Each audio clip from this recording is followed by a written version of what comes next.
খুব গুরুত্বপূর্ণ একটি প্রশ্ন।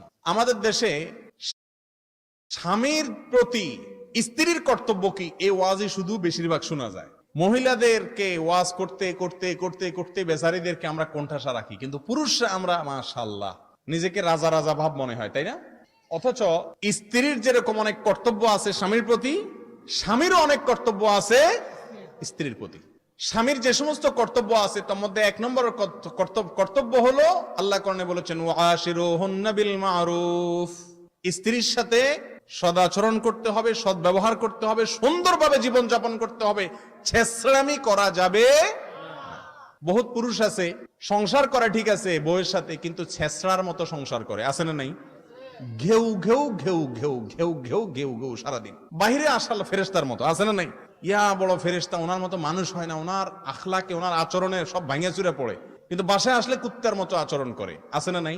নবীজি বলেছেন খায়রুকুম খায়রুকুম লিআহলিহি ওয়া আনা খায়রুকুম লিআহলি। তোমাদের মধ্যে, এই যে আমরা অনেকগুলো লোক আজকে একত্র হইছি, আমাদের মধ্যে সবচেয়ে ভালো আল্লাহর কাছে ওই লোকটা যেই লোকটা তার বউয়ের কাছে ভালো, যার বউ তাকে অন্তর থেকে বলে যে আমার স্বামীর মতো মানুষ হয় না, এত ভালো মানুষ তিনি। এই সার্টিফিকেট যদি বউয়ের কাছে পাইতে পারেন তাহলে কিল্লা ফতে। আর নবীজি বলেছেন আমি তোমাদের মধ্যে পরিবারের কাছে সবচাইতে ভালো মানুষ। আমাদের অবস্থা হলো আমরা বাইরে যত ভালোই থাকি না কেন, বউয়ে আমাদের সবার গোমর সব জানে। রাগ উঠলে মুখ দিয়া কি বাইর হয়, কি করি না করি আমরা, এই সব বুজুর্গি কারামত সব কে জানে? বউ জানে।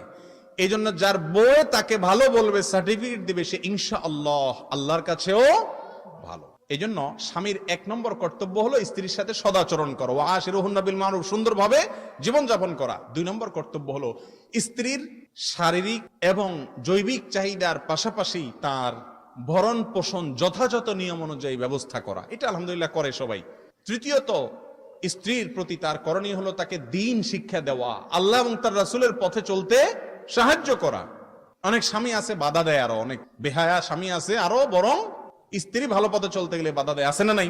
এই জন্য এগুলো খেয়াল রাখতে হবে। আল্লাহ তাআলা আমাদের সবাইকে তৌফিক নসিব করুন।